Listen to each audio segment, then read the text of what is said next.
All right, look.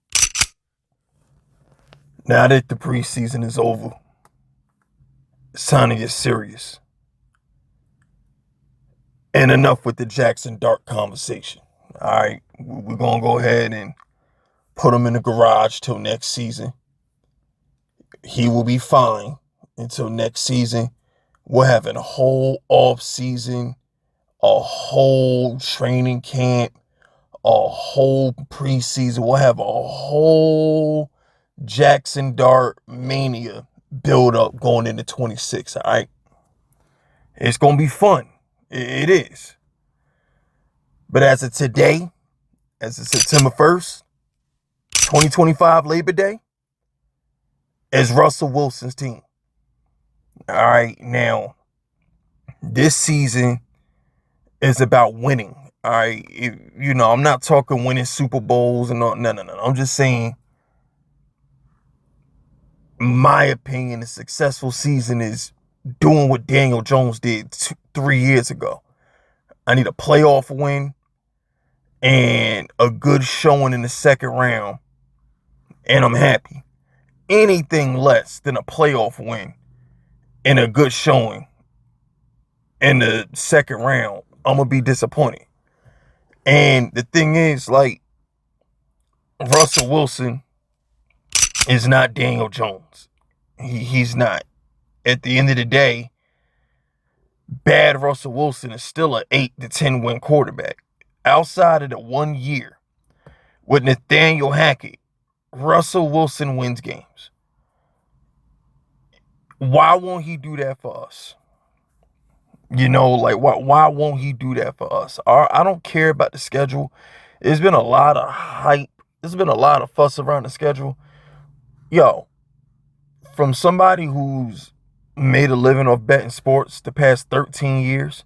No, I'm sorry. I'm 36. I'm 14 years. Started betting when I was 22. All right, I'm talking the Western Union, Senator Nicaragua, Panama, Costa Rica days, okay? All right, I was betting before Bitcoin existed, before it was legal, okay?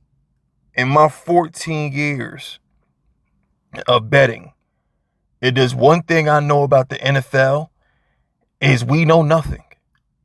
So to sit here, who would have predicted that the 49ers are going to be ass last year? Who would have predicted that? Who would have predicted that Sam Darnold and the Minnesota Vikings were going to have the second best record in the NFC last year? Who would have predicted that?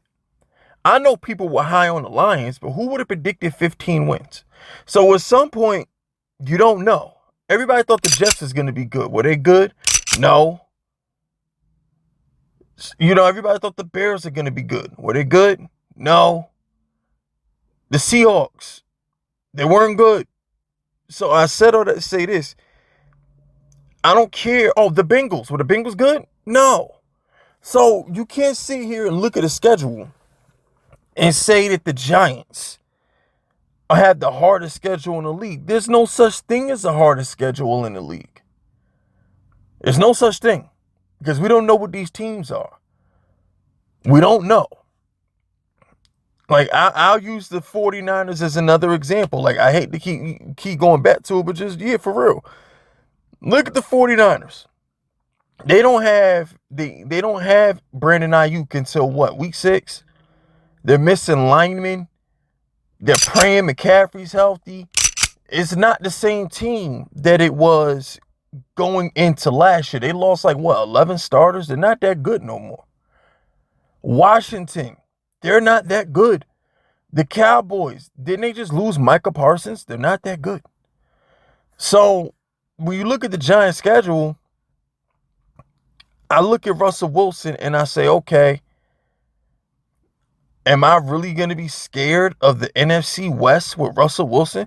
Like, am I scared of the 49ers? Am I scared of the Rams? Am I scared of these teams? No. Am I scared of Chicago? Am I scared of am I scared of the NFC North? No. I could make a case we got the best quarterback in the division because I'm not high on Jalen Hurts. Dak Prescott ain't really like that. And Jaden Daniels, we don't know if he's good or not. We all see these second-year slumps from these quarterbacks every single year. How good was Jordan Love last year? How good was C.J. Stroud last year? So, like, we see these second-year sophomore slumps all the time. How good was RG3 his second year, since we want to keep it in the nation's capital? The beauty of this Giants team, as long as Russell Wilson does not let me down, is I know what we're getting. The Giants are the definition of consistency. You know what you're going to get from Malik Neighbors. You know what you're going to get from Russell Wilson. You know what you're getting from Tyrone Tracy. You flip it around, you know exactly what you're getting from Dexter Lawrence in that front seven. We led the league in sacks the first 2 months of the season last year. You know what you're going to get when you add Abdul Carter to that defense. You know what you're going to get. And we add Paulson, we add Adebo, and we got the safety, Hollander, Hargrave, whatever the fuck his name is, from Miami. We got that guy too. All right, so at the end of the day, the Giants at worst are going to be a top 12 defense at worst. With a pass rush like that, not sure if we can stop the run. We'll see. If we can't stop the run, we'll be a what? Top 12 defense. If we can stop the run, we'll be a top 5 defense. Period. Offensively, Russ is going to give us 24 to 27 points a game. Okay? Russ is going to throw 2 touchdowns a game. It just is what it is. We got my man, calling plays again. Kafka's calling the plays again. I just can't see a world where we suck. No excuses for us not to make the playoffs. No excuses for us not to win a playoff game. I can't see a world in which we suck. Can't see it. And like I said, I just need Russell Wilson to not let me down. We hear all the stories about how he can't wait to be a Giant. He always wanted to be a Giant. He tried to come here 10 years ago, things of that nature. Like, yo, it's time, man. It's time. All right, and it starts this Sunday versus the Commanders. But yeah, I ain't got nothing else to say, man. Hit the like button, sub button, all that stuff. I'm up out of here.